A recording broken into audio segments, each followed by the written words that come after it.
Have you heard about opioid dependency in newborn babies? Today's story touches upon the special needs of these little angels and how one organization helps them and their parents. Stay tuned.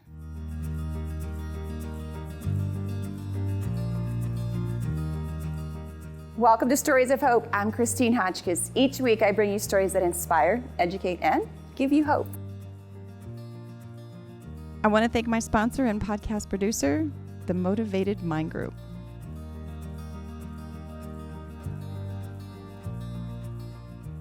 Opioid dependency is a serious problem in our society, not only in the lives of dependent adults, but in their newborn babies. Today, my guest is Tara Sundem, the founder of Hushabye Nursery. They provide assistance to opioid-dependent babies, as well as counseling and assistance for their parents. Welcome, Tara. Thank you. Thanks for having me. Yes, and I understand that your profession is one that is a sensitive but a rewarding one as well. A nurse practitioner, yes. And you represent and founded Hushabye Nursery.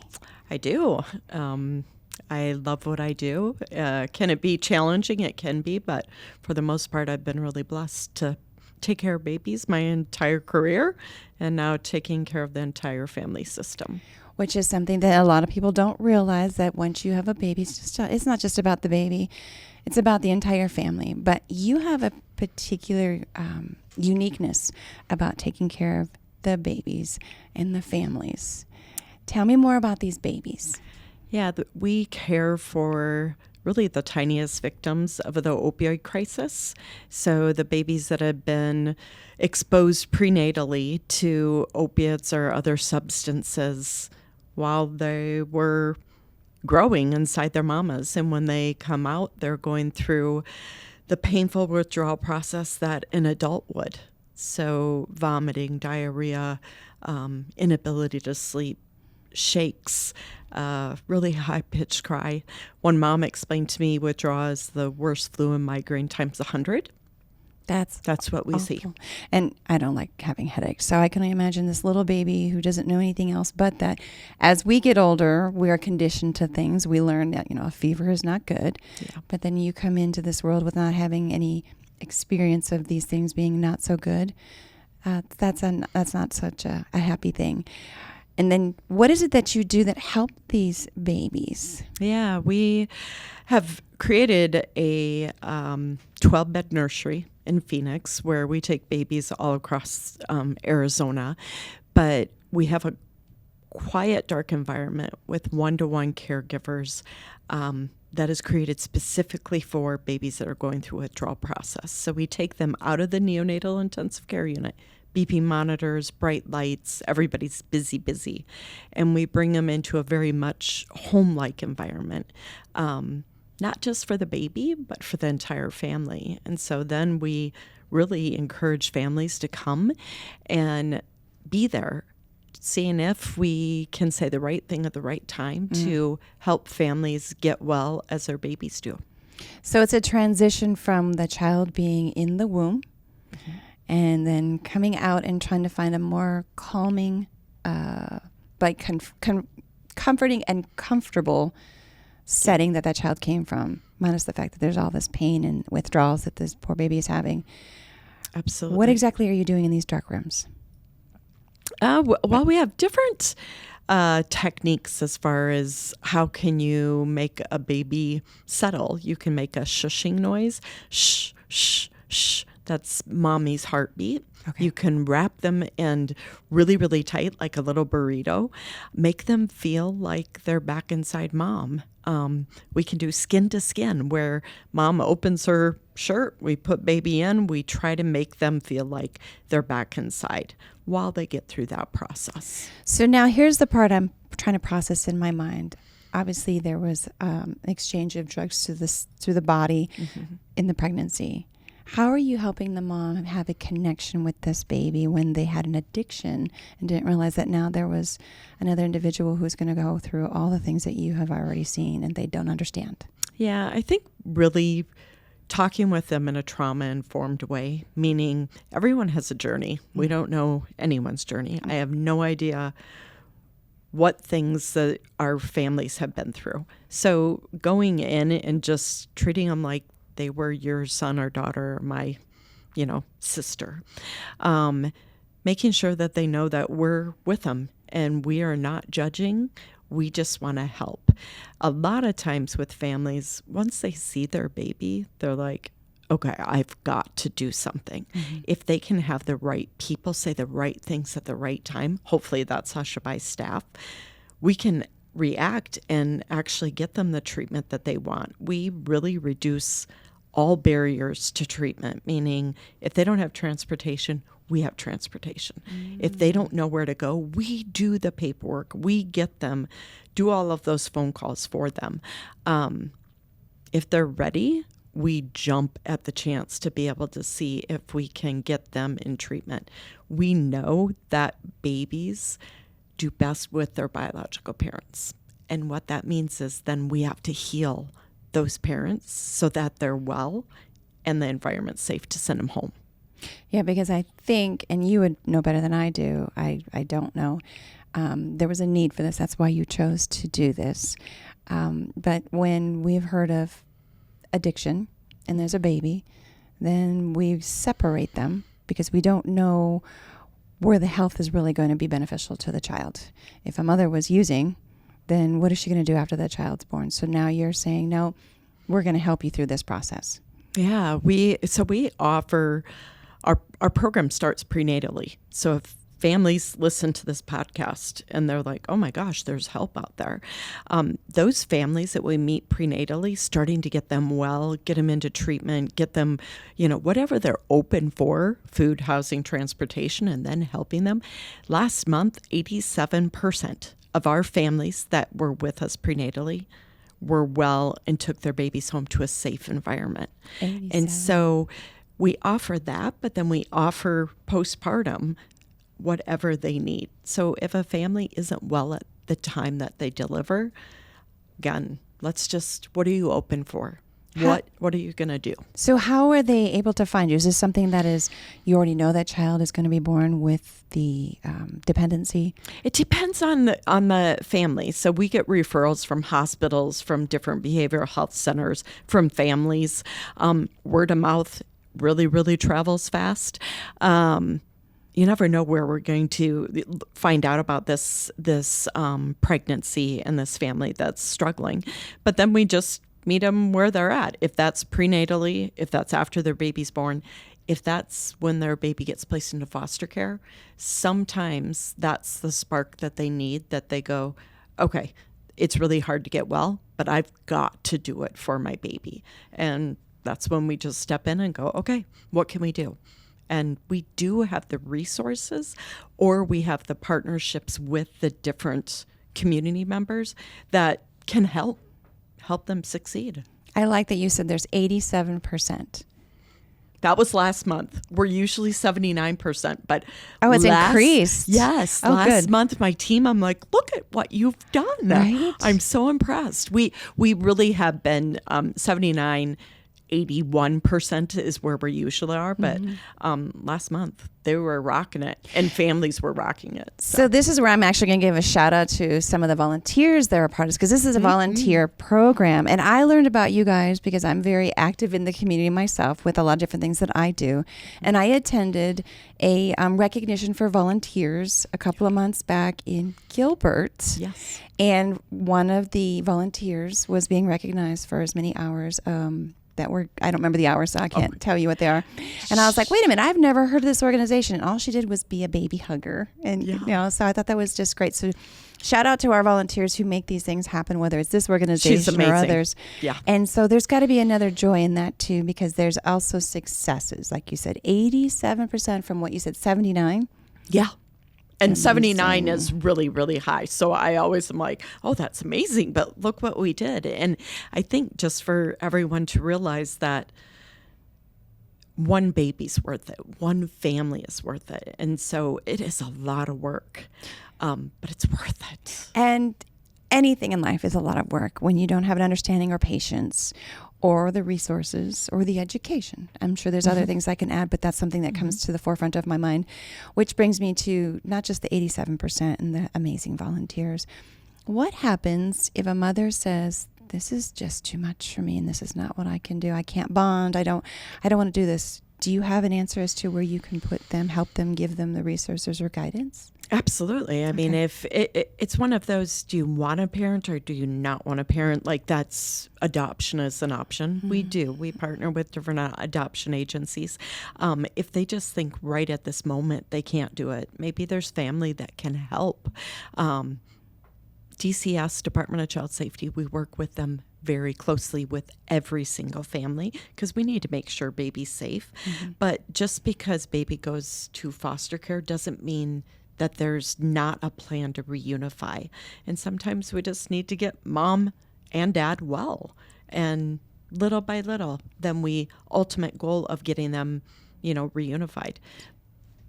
Just depends on where the family's at. I want to say I am really glad that you said that just because a child goes to foster care doesn't mean that it's a permanent thing. Although we do know that does happen. I have met some individuals and I've shared their stories here too. And that comes with other things on their journey, of course. But it's not a guarantee that you're going to go through a foster system. It's sometimes helping the mom and the rest of the family that says, this is a timeout till we get where you need to be healthy so that we can be reunited. I like that you said that. I love the timeout because it really is. We call it, like, if a family's struggling, I always say there's oopsies. Of course. And there's oopsies in life. And let's just get over the oopsie. How long, and this may not even have an answer, you have a program. Is there a time frame to where you say, okay, you're healthy enough, or how does it work? Oh, I let families stay as long as they'll have me. I think my longest mama that we're working with is 4.5 years. Wow. And that's here and there. She pops in and says, okay, I need this, or can you direct me for this? Can you write me a letter of reference? Families that are engaged longer, they have community and they're well. Perfect. And so I always am like, whatever you'll do. What they end up doing, though, that mom, is she really mentors the other families. So when they're able to see that, oh my gosh, her daughter's thriving. She's 4 years old and she talks and she walks and she's amazing. That really gives people hope. And that's what they can do. And I think really they're able to then feel like they gave back and that maybe their really rough journey meant something because now they're able to pay it forward, I guess. I like to call it the Me Too factor. And, there's a lot of people that will go out there and do something, but if they really don't understand what it is they're doing, when they come across someone, they can say, I understand, which you won't hear me say I understand unless I really do understand. And I think that's just a catchphrase that people say because they don't know what else to say. When you've got someone that says, been here, done that, still going through it, I can help you. I'm proof of it. Totally. Yeah. Yeah. It makes a difference. We have 2 moms and a dad that went through our program that now work for us as peer supports. Oh, wow. And they actually do exactly that. When a family comes in, they're scared. And I will be like, Clarissa, Tawny, go talk to that mom. And if there's dad, I'm like, Joey, go do your magic. And they just go in and say, show pictures of their kids and where they're at and share their journey. And it makes a difference. You can see the weight of the world by the time they leave, just like, I really can do this. Well, we get prepared for the baby showers, but we don't get prepared of what do you do after the baby's born. Right? No. Just a book. Totally. Yeah. We offer 50 plus virtual groups a month, anywhere from smart recovery to how to change a diaper, how to give a developmental bath, teething, whatever that is. So we're meeting the needs of baby, but then also kind of intertwining that into families' recoveries. We have a triple P parenting class that I personally wish I would have known about What when is my that? kids.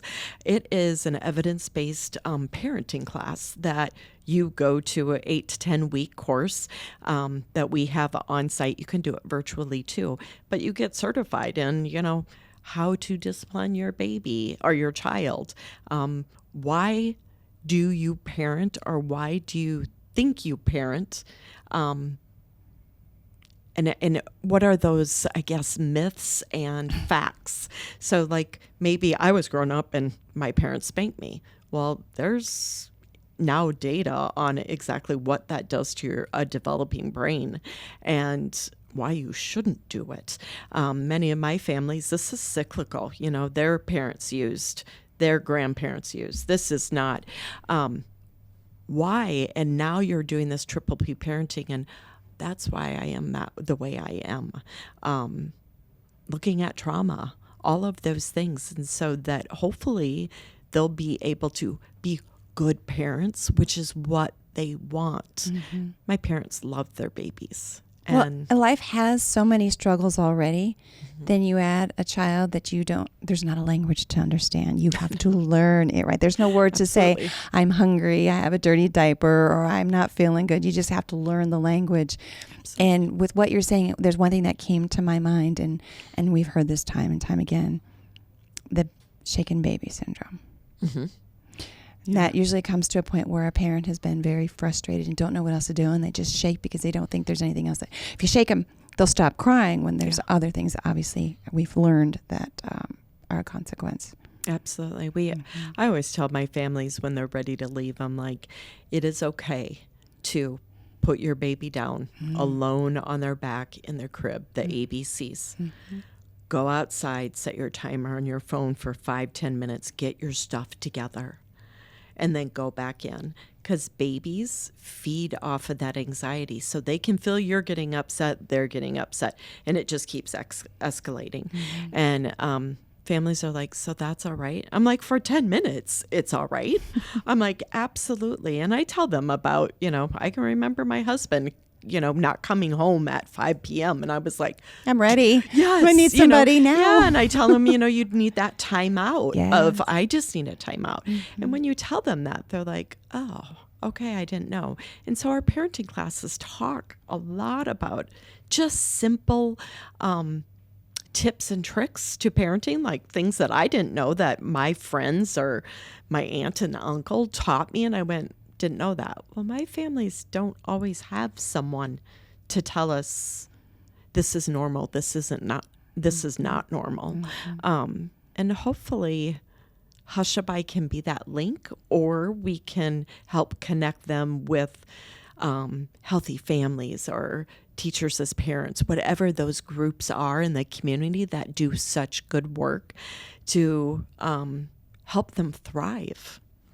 Now, are you also a resource for people if they don't go through a program but have learned about your program, or know someone who's had a small child that they want some help? Are you also a resource? Absolutely. Yeah. I mean, we're an organization that is working with families that have struggled or are struggling with substance use. That is our niche. If you say, okay, I have a mom that needs a parenting class, and they reach out to me, I will find you a parenting class. It may not be at Hushabye, but Hope Women's Center, I can name off 4 or 5 organizations that do it, and it's free. It's not like you would have to pay for these different things. But yeah, good to know. If someone knows somebody that needs something, if anyone has a family member that is struggling with substance use, please send them my way. If it's not a good fit for Hushabye, we have so many resources that we can do referrals. And we won't just do here's your referral list. We will do should we call? Should we make the call right now? Or do you want me to do the referral and they're going to call you? Mm-hmm. But what do you do if you don't have a phone? That's another barrier that we didn't, even address. Families don't have phones. They don't. If they have a phone, maybe they don't have internet connection. if you have a phone, you don't have electricity. My phone dies every 8 hours. It's those barriers that really make it that it's hard to get support. You just put a reality check into me for a moment, and that's why I like doing what I'm doing, because there's things that I can't imagine to think of, which is why I ask the questions, and then the information you provide. Things that we take for granted. I say this all the time, things we take for granted, that there's going to be someone who's always going to have a phone. Not everyone has a phone. Not everyone has an address. Not everyone has electricity. There's a lot of conditions that those of us who do have them, even if we're struggling to have them, we have them. Absolutely. We do statistics and data, and one of our biggest needs is food for families. And I'm like, we sign everyone up for, SNAP and WIC and that food assistance. I'm like, how? And they're like, well, if you don't have a refrigerator to put the cheese in, if you don't have electricity to boil water, if you don't have running water, how do you make beans or whatever? I'm like, boy, I am definitely, living in a little shell, because I had no idea. It makes sense, but that didn't make sense to me. And now I'm like, okay, so we partner with the food banks and every family when they come in, offering them something to eat before we even start talking. Right now, giving them some water. My goodness, it's those little things that are so easy that we don't realize. There's something that you just triggered in my mind, is all the different because I'm an advocate for volunteering. There's not enough hours in a day, otherwise I would probably do it all the time, but that doesn't pay the bills either, right? But once a month there's a church here, it's Trinity Church, and and there's other churches too, that they do give out food, and you'll see the line of people. And when I was younger, my mom was one of those recipients. So I'm always giving back as best as I can. And so when I stand in line, I have a big smile on my face, knowing someone that did this for my mother and us when we were younger. And there's no questions asked. So now we get to go through there and say, do you want this and this? And, like you said, there's dietary needs, or there's certain things that you can't cook certain things because it's just not available. But when we put them in the cars, trunks, back of the trucks, whatever, it's like we just fed another family for however long. And some people would say, oh, well, they know where their food is for free. Whatever the case may be, the resources are there. They are, and I have had this discussion of, when you see someone that is panhandling or asking for money on the corner, they're like, don't give them money because they're going to go buy drugs. And I'm like, maybe they won't. Maybe they'll go buy something because they're hungry, or maybe they will go buy drugs. They're in need, and I can't imagine being that way. I had one gentleman that now is very high up in the Salvation Army, and he told me when he lived downtown Phoenix under a bush for years, struggled with substance use and mental health, and now he's recovered and dead and everything. But he goes, the worst thing was to not be seen. Wow. And so I challenge myself every time that, I may not give someone money, but I do a wave, when we're driving by, for them to just be seen. It's like, okay, if you're someone's loved one, and if it were my sons, and I drove by, I would want people to treat them with dignity and respect. Which brings me to something else, and I'm glad that you're able to bring that up. So this is one of those, I am certain you have several success stories. Share a success story with me. Yeah, my best success story is I was working with a mom and dad that were very, very unwell, both struggling with substance use. They had had their baby at one of the local hospitals. Her other 3 children were not in her care. I think even rights probably were severed. And when they came in, their little one was really, really struggling, having a hard time. And mom and dad were homeless. It was the middle of the summer. They were, having a hard time. And really for the first 3 nights, we were a hotel and food and air conditioning. That was it. And in the middle of the night, prior to the 3rd night, they really didn't pay much attention to their baby. And we were all kind of like, oh my gosh, this is going to be a long stay. Their baby was really, really struggling. And we just kind of felt like, I don't want to say they were using us, but boy, they were taking every little bit and not really there for their baby. And in the middle of the night, on the 3rd night, baby starts crying. The nurses walk in and mom is up changing the diaper, looks at him and is like, what's up? And they're like, oh no, just keep doing what you're doing.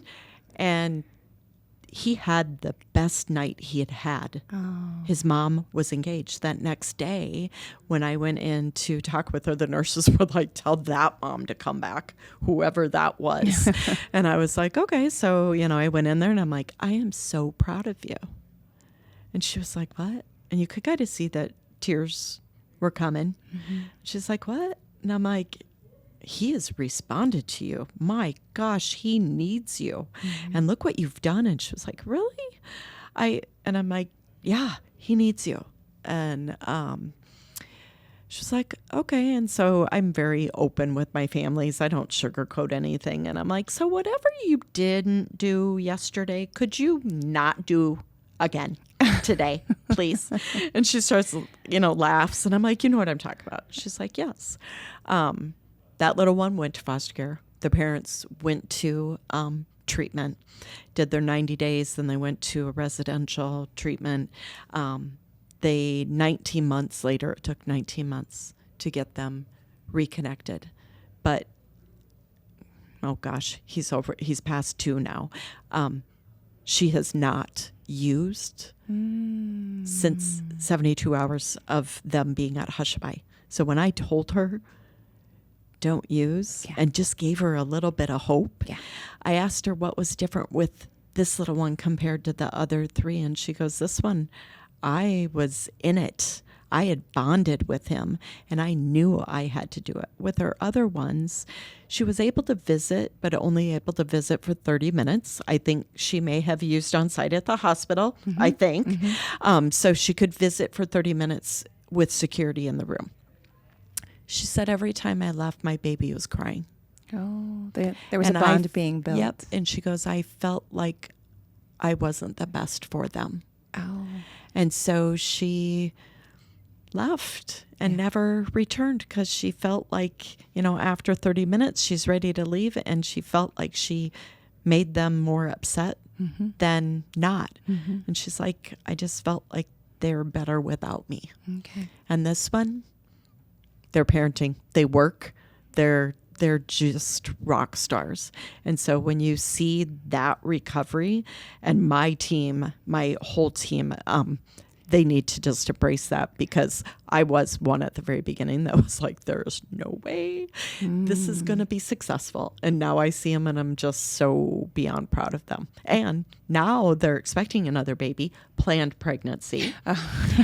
With experience and skills and resources and a backing. That's wonderful. It is. It's wonderful. That is wonderful. Thank you for sharing that. Yeah. And we had mentioned earlier that the foster care is not always a permanent thing. It's just a time thing. Their foster mom actually babysits for them now. Oh my gosh. That's even better. So it's just a bigger family. Community. Oh yeah. Bigger family. Yeah.